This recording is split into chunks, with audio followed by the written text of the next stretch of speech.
Guys, I have a confession to make, and that is I'm an Nvidia shill. And wait, isn't a shill supposed to get paid money? Nvidia, where is my money for this review? Hurry up, I need a paycheck already. Show me the money! Show me the money!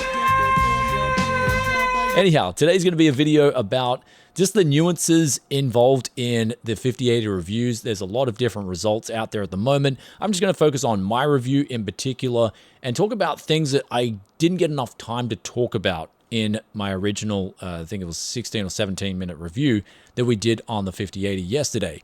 And the problem with that was I actually thought the NDA lifted tonight at midnight, but it lifted last night at midnight. NVIDIA contacted me at about, I think it was 6 p.m. yesterday, and they're like, oh, how's your 5080 review going? And I'm like, oh, well, I've got these problems in V-Ray, and also the OpenCL and Geekbench doesn't look that good. But other than that, it looks as expected. And also, I'll have the video probably done by tomorrow afternoon. So it's looking like it's all on time. Everything's good to go. Then they replied to me, and they're like, the embargo's tonight. And I'm like, oh man, I got done by that midnight time again, where it's confusing because midnight rolls on to the next day.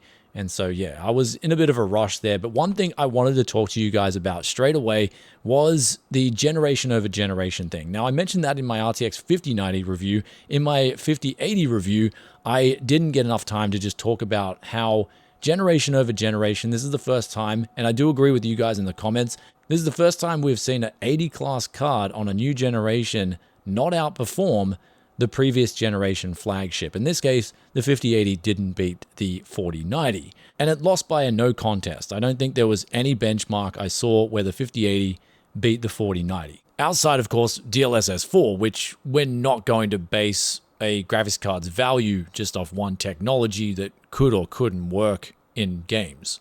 So that's definitely something that wasn't impressive with the 5080 this time around. Now, also for me personally, this is where a big problem I think comes out, and that is that we have a lack of competition at the high end of the GPU market. In other words, there's no competition here for the 5080 when it launches, except NVIDIA's previous card, the 4080 Super. Well, there's also the RX 7900 XTX, but in ways that was meant to compete with the RTX 4090 and not the 4080 Super, but it ends up being pretty much a 4080 Super contender whilst using more power whilst doing so. So we've got a problem here, and that is the lack of competition. And the biggest problem I have with this now in the high end is we're seeing it play out to the point where there's this now plausible excuse that NVIDIA can carry, and that is, well, rasterization, traditional gaming is reaching its peak in terms of extracting extra performance gains. So there's not a whole lot we can do there, and it's difficult to do that, so you're just going to have to accept that. And here's where, if there's no competition, we then can't disprove that. So that was my biggest problem with the RTX 5080 this time around. The second problem is the numbers that we're seeing. They're all over the place. And in fact, people ask me in my comment section to go cross-check some other numbers out there. Now, I'm not going to name any names of other channels or who they are or what they are. I don't want drama. I want to avoid drama as much as possible. I've seen the recent Linus versus GN thing, and I don't know much about the whole situation. I'm staying away from it. It's just something that I don't really know about, and I'd rather just keep my peace and do my own thing and stay in my own lane. But in this case, I've heard reports of, okay, Counter-Strike 2 is giving very minimal gains, so I decided to test Counter-Strike 2 out on the very high preset here. And with the 1440p numbers, I'm seeing the 5080 comfortably beat out the 4080 Super to the tune of around 283 average FPS versus around 321 average FPS. And the 0.1% lows are also higher. Now, we are running a benchmark here that you can run offline. And also, we're doing a GPU test. We want to eliminate as many CPU bottlenecks as possible. And so for me personally, I'll talk about this 1440p number in particular because I feel like it's important. I've seen some other results. In fact, I saw Warhammer 40K that gave out an anomaly, but we knew we'll CPU bottleneck there. I actually cross-referenced that with a 7800 X3D, and the 7800 X3D was underperforming around 140-ish average FPS in this benchmark versus the 4090 and the 5090. So I knew there was platform limitations there on that Warhammer benchmark, but it's important to show that even at 1440p max settings to say, hey, if you're thinking about 1440p gaming, the 5090 is probably not for you. Now, in this case with Counter-Strike 2, if you're coming into CPU bottlenecks, you should probably go back and check your results and then not publish those results, especially if it's going to make the 5080 look worse than it is. And then we move up to 4K and the differences expand because we're now less CPU bottlenecked. And this is why in my review, I focused on the 4K numbers more than the 1440p numbers. We're doing a GPU performance review here, not a CPU review. So it's important to get the GPU numbers as best as they can be and then present those for people who want to make a GPU purchase.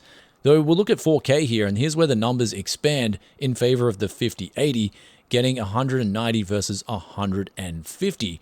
And for this benchmark, you guys can download this and you can copy the results and just look at it yourself and check if your machine is running the same as mine. Now, keep in mind, I did use an RTX 4080 Super that is a bottom of the barrel model. I'd call it just an entry-level Zotac. It's actually the smaller Zotac model. They've also got the really big one. We use the small one because it's an MSRP model and you can get it for around that price if it's available in your country. So I thought it was important to compare an MSRP model versus an MSRP model with the 5080 versus the 4080 Super. But in no ways did we see in Counter-Strike a negative performance number with the 5080 versus the 4080 Super. It was beating it comfortably at both 1440p and 4K. Next game that we're going to look at here was Starfield, and this was a game that showed that we got a pretty minimal gain at 1440p, 126 versus 134, as well as an 83 versus a 90 at 4K. So there was under 10% gains on both 1440p and 4K. So nothing really to look at here and nothing that's impressive. But if we move over now to Star Wars Outlaws, another game, here's where at 4K, we got a result of 47 versus 53 at ultra settings. And then if we go to 1440p, we got 90 versus 103. Now, in this game in particular, I can drop things down to high for a custom setting because I thought the film grain looked horrible. And I turned that off and then I'm like, what other settings can I tweak? And I got a better picture at high settings, as well as better FPS. And I also turned down some of the ray tracing features that were in the advanced graphics settings. And here's where at 4K, we then step things up to 69 versus 78. So you can see here a massive improvement in FPS on both the 4080 Super and the RTX 5080. Though if we go to 1440p, again, it's a huge increase in performance for a better picture quality. So at high settings, we're getting 121 versus 136. So these are, I guess, bigger gains than 10%. And I did see people were saying there was virtually no gain in this game, but I'm getting a little bit more with what you guys are telling me is out there in terms of results. Though the last game that we're going to test here is Borderlands 3. And here's where I got with the 5080 on badass settings. We got 111 average FPS versus 92. And then 191 versus 173. So in some cases, I think maybe there's a 4080 Super out there that might be a little too aggressive. And then the 5080's underperforming a little bit. And that's causing a much smaller delta than what you're seeing, at least in my numbers. So when it's all said and done, the numbers are there. You guys can go do your own research. Check out which numbers you want to check out. And what numbers you want to believe in, that's up to you. But one thing I will tell you is that I do heavily tune my system.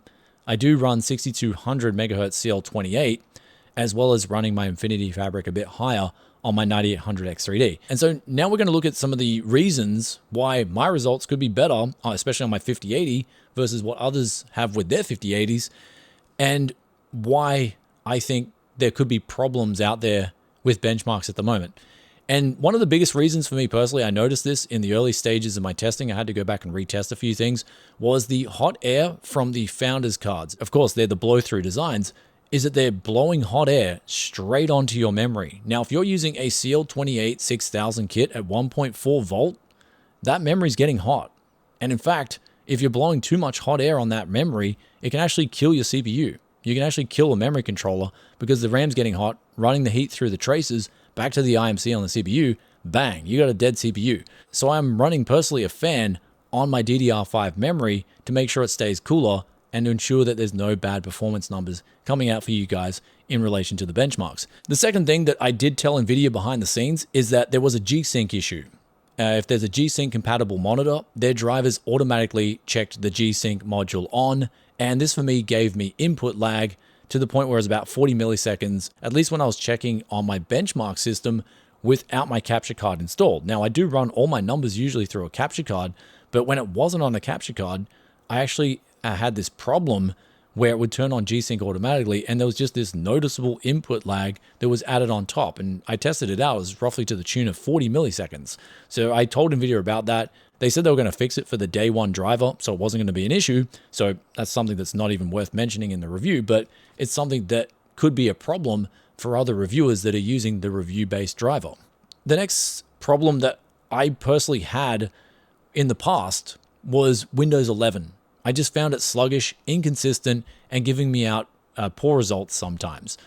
And this is to the point where I've changed back to Windows 10 permanently on my main system as well as my benchmark system. I refuse to do benchmarks in Windows 11 because of how sluggish that OS is, as well as the extra added on baked-in telemetry and bloatware that's included with Windows 11 in general. And recently I also tried Linux, and I thought that was even slightly better than Windows 10. And so another thing with the Linux bros, they're all in the comments, and they say that they prefer Windows 10 over Windows 11 too. So there's something going on here with reviewers using Windows 11 perhaps, and getting different results, and results that aren't, I guess, as good as they could be, especially if the CPU is not running as well as it should be, because there's more now driver overhead in Windows 11 versus, say, Windows 10. Though the final thing is to talk about the value here with the $999 or $1,000 USD RTX 5080. One thing I want to do is wait for stock on both the 5090 and 5080 to come out. I'm hearing the rumors already that the RTX 5080 is going to be much more available and in stock than the 5090, and apparently the 5090 is more or less going to be a paper launch. But hey, let's wait and see and find out, and we can report on that to you guys. The other thing with the price tag, it's $1,000 USD. And from my research and from my results, it's currently going to be, for people who want to buy a new card, the best $1,000 card out there, around that price point, around that bracket. And so what am I meant to do in my review? Just trash NVIDIA for the sake of trashing NVIDIA, because that's what the public wants. If that's what the public wants, I mean, I'm different. I'm not going to do that because I don't believe in it. I thought the card was, I guess, decent. It just got above that decent level of a recommendation. But again, that's based on my performance figures, which were giving out, I guess, from what I'm seeing, more performance than what other reviewers got. So in the end, it's much of a muchness. Just like I said in my review, do your research, go check out other reviews on the topic, and believe what you want to believe. Now, the final thing that I'm just going to go over here would be the used market. Though the biggest thing about the used versus the new market, and I love the used market, by the way. I'm probably one of the biggest advocates on YouTube for used PC parts. But there's a difference between someone who wants to buy used and they want to buy new. I find people who want to buy new, they don't want to accept used parts. They won't even look at them because they want that warranty. They just want to know it's brand new, and they want to know that no one else has handled that part. But of course, with used parts, you can get much better value. That's always been the way. So, of course, I'm going to recommend, hey, check out the used market. But when I'm looking at a review of a new RTX 5080, most people are going to be coming to that 5080 review looking to get information on it to buy it new. So when people are coming to an RTX 5080 review looking for a new graphics card, it's kind of one different world altogether to go, hey guys, don't worry about buying a new 5080. Just go to the used market, get yourself a bargain.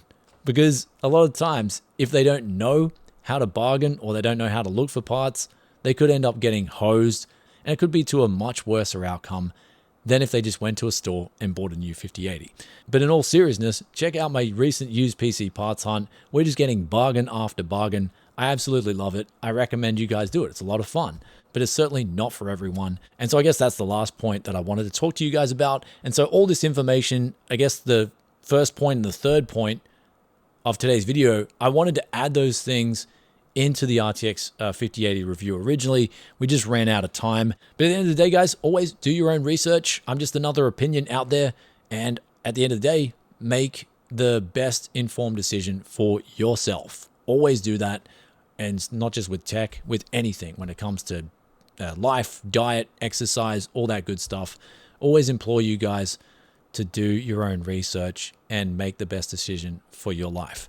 Anyhow, with that aside, hope you enjoyed today's video. If you did, be sure to hit that like button. And with that aside, I'll catch you guys in another tech video very soon. A juicy one, actually. We got to sort of get ourselves together and go pick up a bargain very soon. A used bargain. And with that aside, I'll catch you in the next one. Peace out for now. Bye.